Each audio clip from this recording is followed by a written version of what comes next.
राधे राधे महाराज जी, आपके चरणों में कोटि कोटि प्रणाम।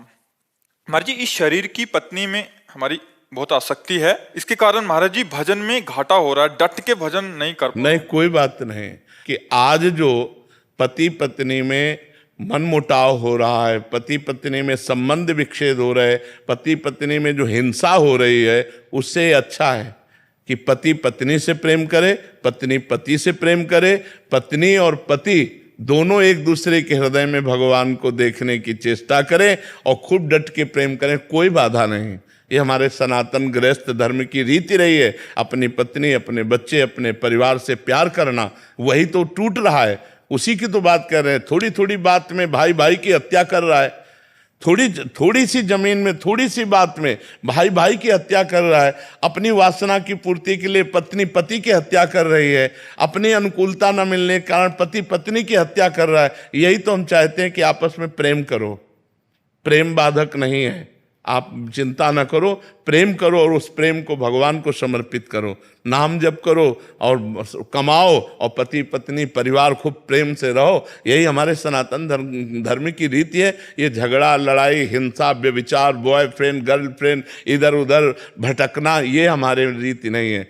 ब्रह्मचर्य से रहो। जब ब्याह हो जाए तो अपनी पत्नी में प्रेम करो, पति में प्रेम करो, और जो बच्चे हों उनको भगवान का स्वरूप मानो और नाम जप करो और मुक्त हो जाओ। ये तो गृहस्थ धर्म के लिए है, कोई बड़ी बात नहीं। आप नाम जप करो, प्यार से रहो, बहुत बढ़िया। कानों को यही सुनने को मिले कि हम अपने पति से बहुत प्यार करते हैं, हम अपनी पत्नी से बहुत प्यार करते हैं, तभी हमारा हृदय शीतल होगा। नहीं तो प्रायः ये सब जो गंदी बातें आ रही है हमारे धर्म का कलंक है। ये कलंक है, ये अच्छी बातें नहीं है।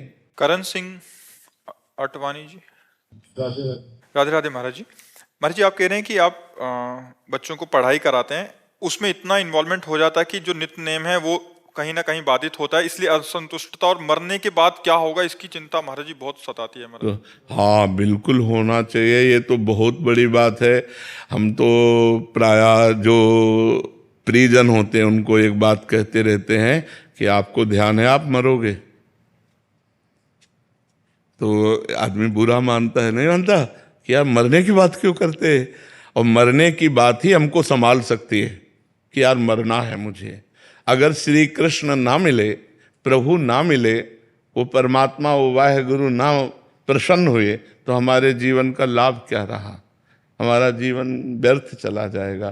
तो ऐसे अन्य समय नाम जप करो, और जब पढ़ाई में इन्वॉल्व हो, बच्चों को पढ़ा रहे हो, तो बच्चों में भी भगवान को देखो, उस परमात्मा को देखो। और जय घंटे पढ़ाई की, उसके बाद उसको भगवान को समर्पित कर दो। कि जैसे हमने 5 घंटे पढ़ाई कराई, तो फिर 5 घंटे बाद हम हे प्रभु, हे करुणामय, हे वाहेगुरु, ये जो 5 घंटे हम विद्यार्थियों को पढ़ाते रहे, ये सेवा भी आपको समर्पित है। तो वो भी भजन बन जाएगी। कर्म समर्पण वो भजन बन जाएगा। और बीच बीच में नाम जप करते रहो। नाम जप निरंतर ना हो पावे तो जितना समय हमें मिले उतने समय को तो हम नाम जप में लगा दें, और शेष समय को भगवान को समर्पित कर दें, तो हमारा टोटल समय भगवान में चला जाएगा। इसलिए में भगवत प्राप्ति हो जाएगी। और ये पीड़ा होनी चाहिए, पर ये पवित्र हृदय में होती, सबके हृदय में नहीं होती।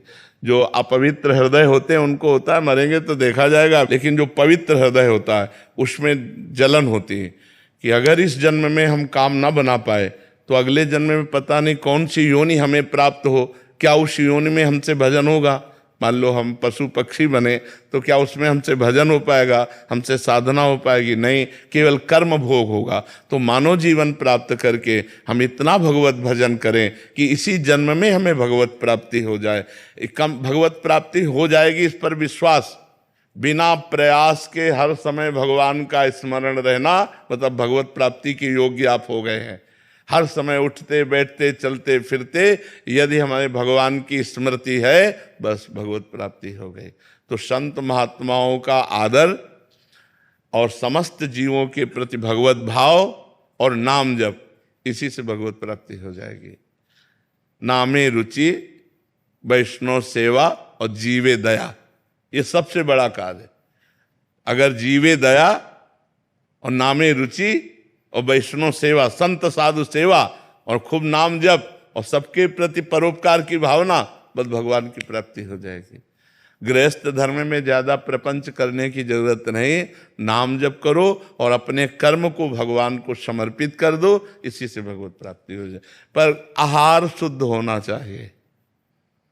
कई लोग भक्ति को तो करना चाहते हैं लेकिन आहार को नहीं सुधारना चाहते। आहार में जैसे मांस है, अंडा है, शराब है, ये गलत चीजें यदि आप खाओगे और सोचो कि हम भक्ति भी कर लेंगे तो असंभव। जैसा खाओ अन्न वैसा बने मन, तो इसलिए हम किसी जीव को दुख न दें। जो मांस है वो जीव की हिंसा है, तुम भले ना करो लेकिन खा रहे हो तो तुमको हिंसा का दंड मिलेगा। इसलिए आहार शुद्ध रखो, विचार शुद्ध रखो, अपने कर्मों को भगवान को समर्पित करो और नाम जप करो, तो गृहस्थ में रहते हुए भी भगवत प्राप्ति हो जाएगी। जी आहार शुद्ध है, नॉनवेज वगैरह या से, बहुत सुंदर, बहुत सुंदर। पर अगर मान लीजिए फास्ट फूड या वैसी चीजें खाते हैं, पवित्र दुकान से लेकर, पवित्र जगह से लेकर, प्योर वेजिटेरियन, हाँ, और भगवान को अर्पित करके, जैसे मान लो हाथ में लिए तो पहले वाहे गुरु का स्मरण किया, उनको अर्पित किया, फिर पा लिया।